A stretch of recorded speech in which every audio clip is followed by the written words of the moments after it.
On ne fera pas l'affront de présenter Bleach, vendu à plus de 130 millions d'exemplaires au Japon en 2022. Un des Big Three avec Naruto et bien évidemment One Piece. Si même tu ne l'as jamais suivi, mais je suis sûre que tu as déjà entendu parler de Bleach, ne serait-ce qu'une fois dans ta vie. C'est un succès planétaire regroupant l'un des meilleurs univers bien construits avec des thèmes tels que la mort, le sacrifice, la quête de soi, l'amitié, la destinée et aussi la lutte contre le destin. Il présente aussi des moments de scènes de combat intenses et aussi des moments émotifs. Bref, Bleach est une série mémorable qui a captivé les fans avec un mélange unique d'action, de fantasy et aussi des drames. C'est bien beau, c'est bien honorable de parler de Bleach. Tout le monde ici, surtout vous ma commune, vous savez très bien ce que c'est Bleach. Mais aujourd'hui, nous allons plus nous concentrer sur les génies derrière cette masterclass. Nous allons tout savoir sur Tite Kubo, sur comment est-ce que Bleach a vu le jour, sur les différentes inspirations. Et aussi, je te réserve 2 anecdotes qui m'ont profondément ému, qui m'ont tenu en larmes. Et ça, tu les découvriras si tu restes bien évidemment jusqu'à la fin de cette vidéo. Du coup, je t'invite à prendre de l'eau ou à prendre les jus. Personnellement, ça sera de l'eau. Et on se retrouve juste après les génériques.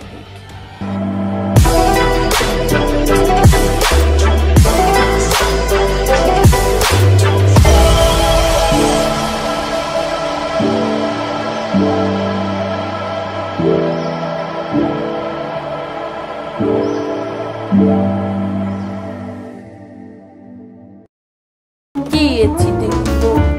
Tite Kubo, de son véritable nom Noriaki Kubo, il est né précisément au Japon, plus précisément à Hiroshima, le 26 juin 1977. C'est le principal illustrateur et le principal mangaka de la série Bleach. Tite Kubo a développé un intérêt précoce pour les dessins et déjà dès le plus jeune âge, il commençait déjà à dessiner ses propres mangas.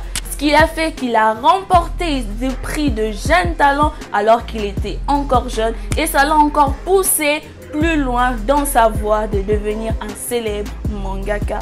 En 1996, soit à 19 ans, il fait ce premier pas dans l'industrie du manga et publie son premier one-shot intitulé Ultra Unholy Hearted Machine dans les célèbres magazines du Weekly Shonen Jump. Puis après ça, il sortira aussi 2 histoires courtes intitulées Bad Shield United en 1997 et Rune Masters Urara en 1998. Puis ça sera précisément en 1999 qu'il sortira sa première série intitulée The Zombie Powder. La série sera annulée dans les années 2000 avec seulement 27 chapitres, soit 4 tomes. Et la raison derrière cette annulation est que la série a été jugée trop originale pour cette période. Franchement, il y a qu'au Japon tu peux entendre de dingueries pareilles.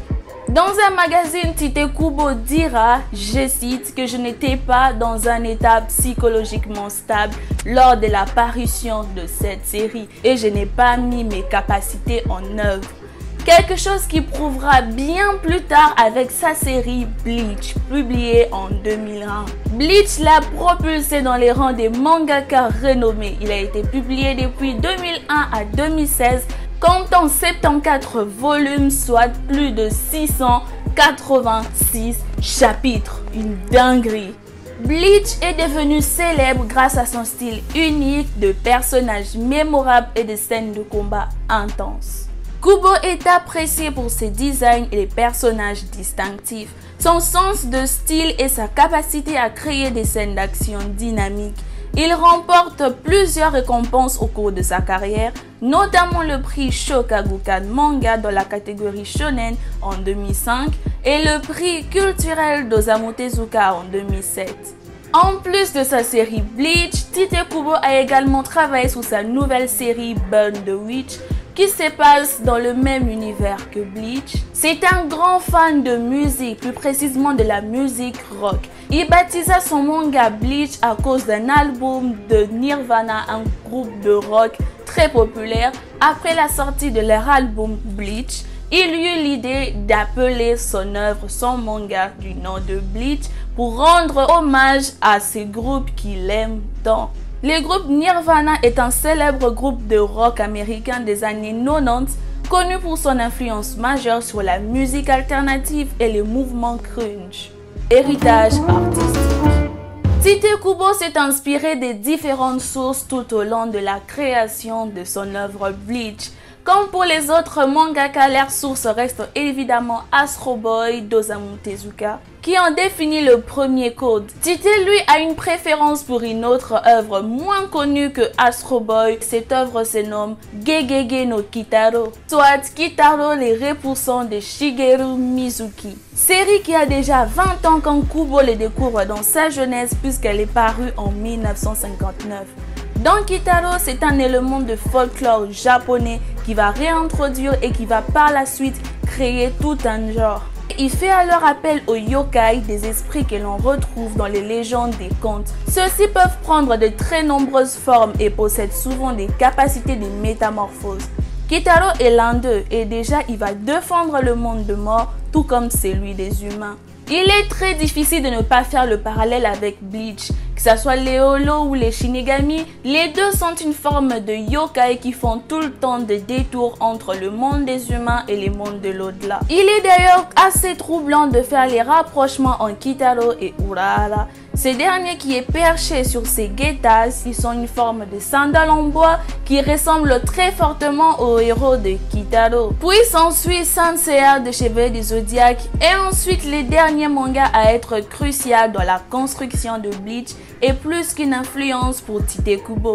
Ce manga n'est nul autre que Dragon Ball, bien évidemment, dont il s'est longuement entraîné à reproduire le personnage. Kubo s'est inspiré des différentes mythologies et folklore pour créer l'univers de Bleach. Il a puisé dans la mythologie japonaise avec des références aux Shinigami et aux divinités, ainsi que dans d'autres traditions mythologiques du monde. Kubo a également trouvé de l'inspiration dans la littérature et dans la philosophie. Il s'est principalement inspiré de William Shakespeare avec son œuvre Hamlet, qui a inspiré certains éléments et intrigues dans l'univers de Bleach.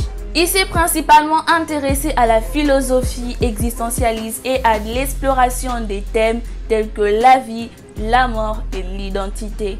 La musique joue un rôle très important dans l'univers de Bleach, tout comme l'auteur de JoJo's Bizarre Adventure, Araki Hirohiko. Il fait souvent référence à des chansons occidentales et a même donné le titre dans ses chapitres. La musique a influencé l'atmosphère et les émotions dans certaines scènes de Bleach. Nous avons par exemple Number One de Hazel Fernandez.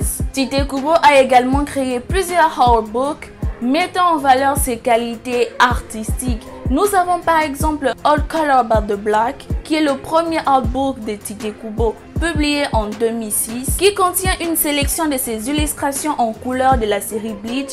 Puis il enchaîne avec Bleach Mask, sorti en 2007, qui est un artbook qui se concentre sur les designs de masques de personnages de Bleach et propose également de croquis et de commentaires de Tite Kubo. Toutes ces inspirations ont contribué à façonner l'histoire, le personnage et l'esthétique de l'univers de Bleach. Tite Kubo a su mélanger les influences pour créer un univers unique et captivant qui a su toucher les nombreux fans à travers le monde. Bien que Tite Kubo soit connu pour son œuvre Bleach, mais il est aussi apprécié en tant qu'artiste talentueux et respecté dans l'univers de la Japanimation. Première anecdote. De base, Tite Kubo voulait juste créer un Shinigami dans un kimono et en dessinant, en faisant ses dessins progressivement, il finit par créer Rukia Kuchiki. C'est le premier personnage que Tite Kubo a eu à dessiner et c'est aussi le premier personnage que l'on aperçoit au tout début de la série Bleach. Ça, il fallait vraiment que je vous en parle. En fouillant un peu dans mes recherches, je suis tombée sur une anecdote qui m'a vraiment fait chaud au cœur. Cette anecdote prend place peu après que sa première série ait été annulée et que le premier concept de Bleach a été aussi refusé, c'était un non catégorique. Du coup, Tite Kubo, il était plongé dans une sorte de dépression nerveuse où il ne savait plus quoi faire, il ne savait plus trop comment en penser, s'il devait continuer dans son lancée en tant que mangaka ou pas. Et c'est là qu'intervient le mangaka que tout le monde connaît, Akira Toriyama. Faut savoir qu'avec sa notoriété qu'il a, il a la capacité de jeter un coup d'œil sur les travaux de Petit Nouveau, et c'est à partir de là qu'il a jeté un coup d'œil sur les travaux de Tite Kubo, qu'il a vu le premier design des Rukia et un peu des idées un peu en vrac de Bleach. Il lui écrit alors une lettre d'encouragement pour essayer de l'encourager parce qu'il voyait qu'il était déjà sur la bonne route et qu'il devait changer quelques détails pour qu'on ait une série plus plausible à présenter dans les Weekly Shonen Jump. Et il lui a juste dit ces mots qui ont marqué Tite Kubo jusqu'à ces jours. Il lui a dit qu'un méchant doit être fort, effrayant et cool.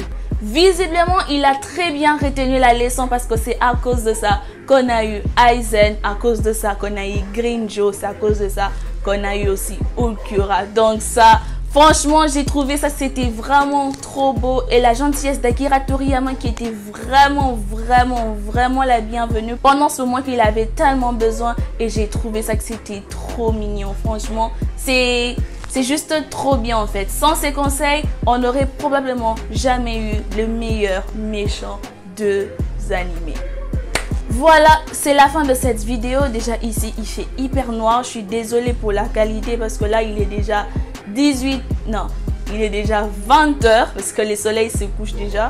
Du coup, c'est un peu... l'éclairage n'est pas très rendant, ça rend pas bien, je suis vraiment désolée.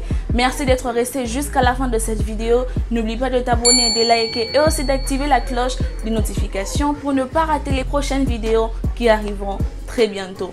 Du coup, restons connectés. Et on se dit à très prochainement pour une nouvelle vidéo. Sayonara les amis. Bye bye.